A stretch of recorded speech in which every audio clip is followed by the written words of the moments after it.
Part 1. The Intro. Picture this. It is the year 900 AD. You are a terrifying Viking warrior. The wind is in your hair, the salty spray of the North Sea is on your face, and the thrill of plunder is in your heart.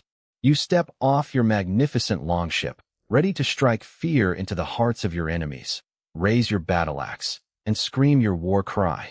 But as the fog clears, you realize something is terribly wrong. Instead of the wealthy, green shores of Anglo-Saxon England, you are standing in a very crowded, very humid public bathhouse in Rome, and everyone is staring at your wool pants. This is the daily life of Ragnar the map shredder. Ragnar is, by all accounts, a peak physical specimen of the Viking age. He can bench press a fully grown dairy cow. He can drink 3 gallons of fermented honey mead without throwing up. He even has a magnificent red beard that smells faintly of pine and wood smoke. But Ragnar has a tiny, microscopic, incredibly expensive problem.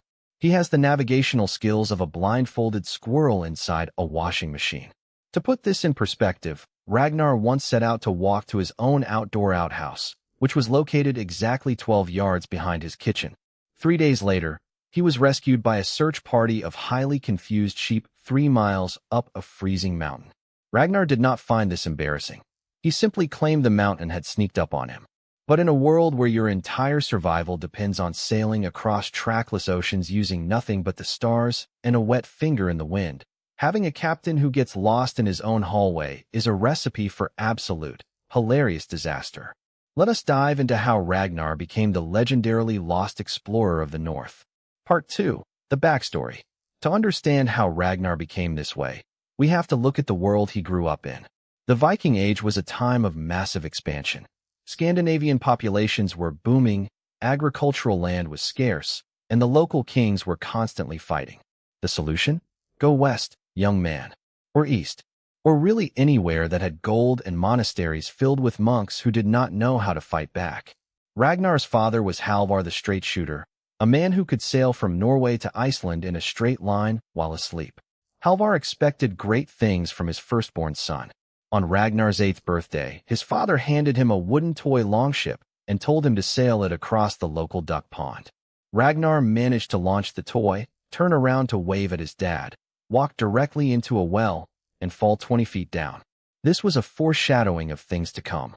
In Viking culture, young men proved their worth by going on a Viking, which was actually a verb meaning to go on an overseas raid or trading expedition.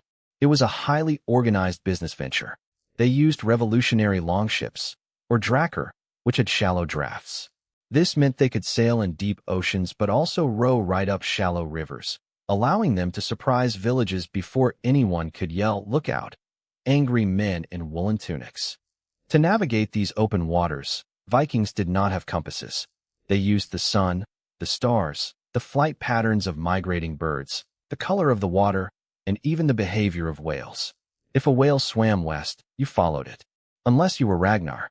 Ragnar once followed a whale that was actually just a very large, floating dead log. He sailed circles around it for 4 days, claiming the whale was meditating. Part 3. The Problem. Now, being bad at directions is fine if you are a blacksmith or a farmer who stays at home. But Ragnar was the eldest son of a chieftain. He was expected to lead. And in 900 AD, the local jarl announced a massive, high-stakes raid on the wealthy kingdom of Wessex in England. This was the big leagues. The jarl looked at Ragnar and said, "Ragnar, you will command the second longship, the Sea Serpent. Follow my lead, and we shall feast on English mutton." Ragnar was thrilled. He put on his favorite helmet, which, by the way, did not have horns. Let us bust a quick historical myth here. Vikings never wore horned helmets in battle. If you wore horns in a real fight, your opponent would just hit the horns and knock your helmet right off your head, leaving your skull open for a very bad day. No, Ragnar's helmet was a sensible iron spectacle helmet. But his sense of direction was not sensible. The fleet set sail from Kattegat on a cloudy Tuesday. The plan was simple: sail west. Just west. Keep the setting sun on your nose. But as soon as the clouds rolled in, the jarl's ship disappeared into the mist.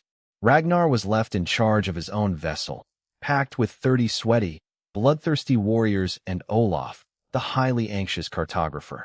Olaf handed Ragnar a beautifully drawn map on sheepskin. Ragnar looked at the map, turned it upside down, used it to shield his eyes from a brief glare of sun, and then accidentally dropped his greasy mutton chop onto it, completely erasing the location of Great Britain with a smear of fat. "Fear not, men," Ragnar shouted, pointing confidently into the gray horizon.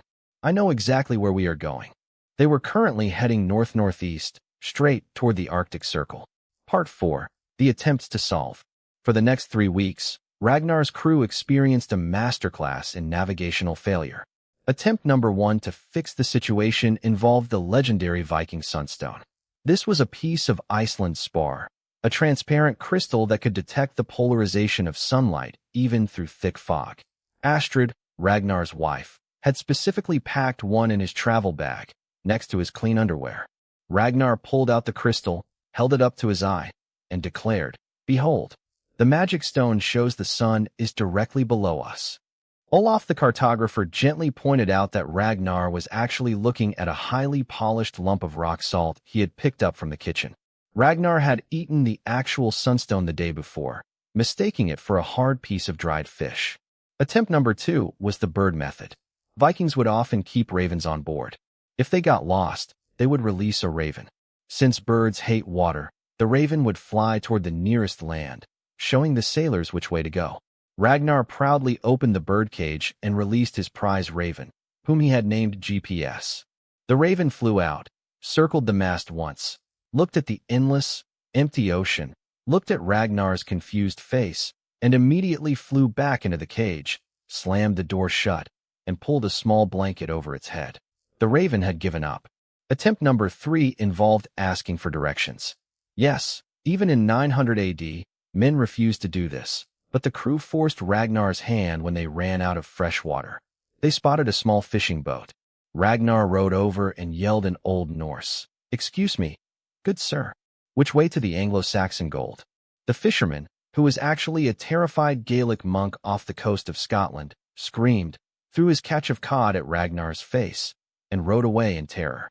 Ragnar turned to his crew and said, "He said it is left at the next wave. Row on." Part 5. The Unexpected Twist. By week 4, the crew was ready to mutiny.